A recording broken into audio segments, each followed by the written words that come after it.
I just put this tank together here for these two who are pairing up in my tank, and this wasn't something that you would want to necessarily pair together because what you're going to come out with is not going to be something that's going to be very attractive to anyone, but it's a good practice situation. Now, when I say practice, what I mean by that is basically they have laid about, I would say, the spawning has occurred probably 10 times in the normal tank.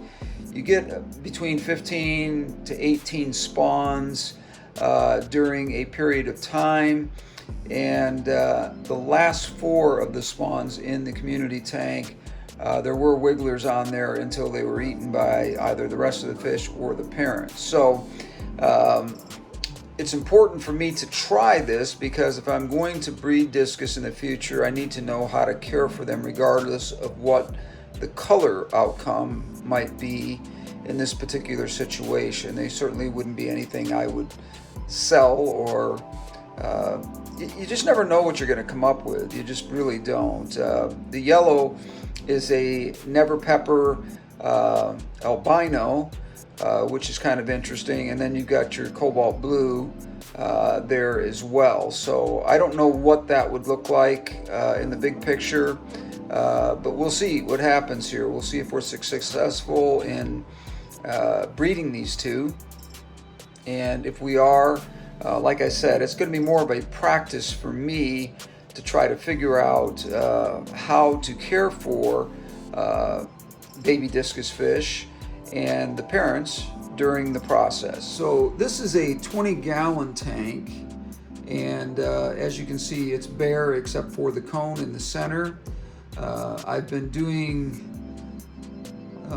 let's say 50% water changes in these daily, just to make sure that the water is very, very pure.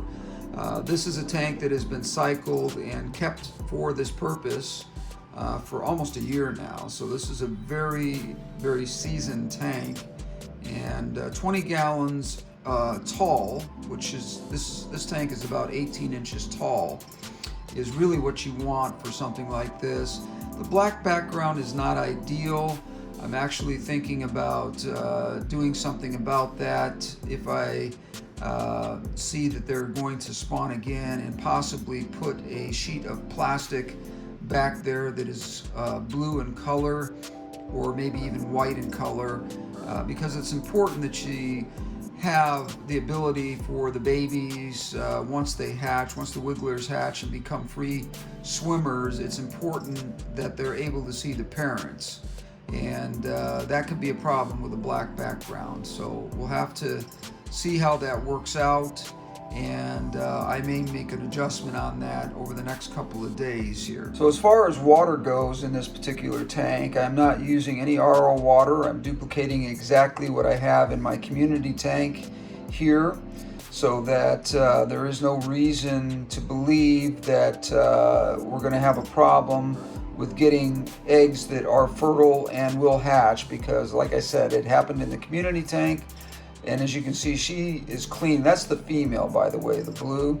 She is cleaning that cone now, and that is usually an indication of being preparation for laying eggs at some point here over the next 24 to 48 hours. And we'll see what happens. They were doing sort of some mating rituals earlier in the day, where the female was sort of shuddering near the male, and usually I can tell when they're in the community tank that that's an indication that the female is telling the male that she's getting ready to spawn more eggs.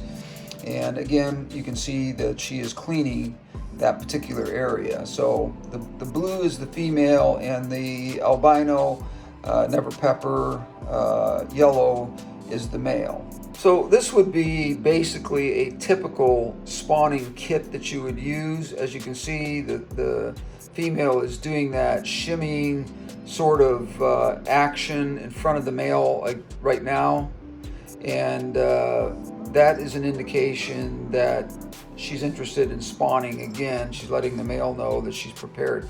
But getting back to this particular kit, as I said, it's a 20-gallon, it's a cube, and all you want in your tank when you are trying to pair up and get them to spawn is basically a bare tank with nothing in it except for the cone, and of course water quality has to be extremely high. So I'm making sure that that is the situation here. And again, if you wanted to try something like this and you have a pair that are showing interest in spawning in your community tank, you might want to get, I have a bunch of these 20 gallons. They're made by Waterbox. They're not cheap, but over the years I haven't used them near as much because I've gotten into much larger tanks over the last 3 to 5 years, and a lot of these are sitting in my garage right now in an area where I store them, and they're absolutely perfect breeding tanks. I think that what we would probably see out of something like this is what's really basically going to happen when these two spawn again, and see if we get some babies out of this and see how successful we are at raising them. Now, I do need to set up some kind of feed for the babies. For a while they're going to be fine eating off the parents. Anybody that knows about Discus knows that the babies will latch on to the parents. The slime on the parents will sustain the babies for as long as the parents want them to do that. And you have to be careful, because if too much of that happens and you don't get the babies out of there, or get the parents out of there, I should say, soon enough, it can cause some problems with the scales and the skin of the fish from the babies overeating on them. So you have to be careful about that and be cognizant of the fact that that can happen.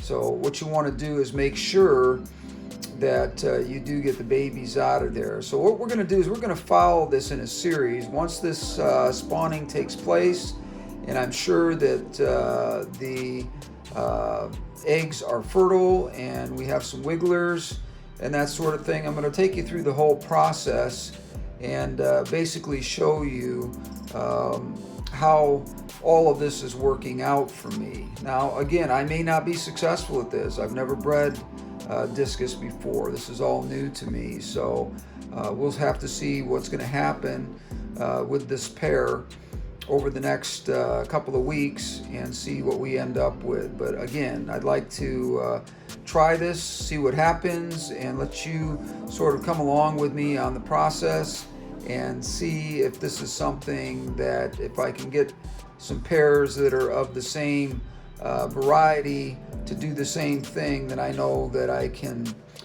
grow fish in here without our RO water, which my water is not real hard. It does have a little bit of hardness to it, but it's not so hard that the eggs won't hatch, because as I said, they have already hatched I think 3 times in the last spawning in my community tank. Thank you for joining me. I appreciate it. This is a short video. It's only going to be about 10 minutes long here, but I wanted to kind of bring you along on this and kind of let you know what I was doing here and what I was preparing for as far as these two spawning and trying this for the very first time, this breeding process, just to kind of see how I'm going to do at it. It's not something that I 100% believe I'm going to be successful at, but as I said, I know that my water is going to work, and I know that at least we're going to get some hatching out of this.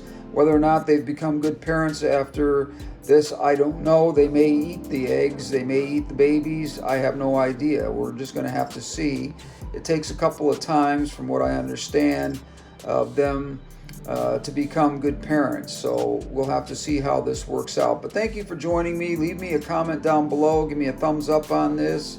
If you haven't already subscribed, please do that, and of course share with your friends. Thank you for joining me, and we will see you on the next one.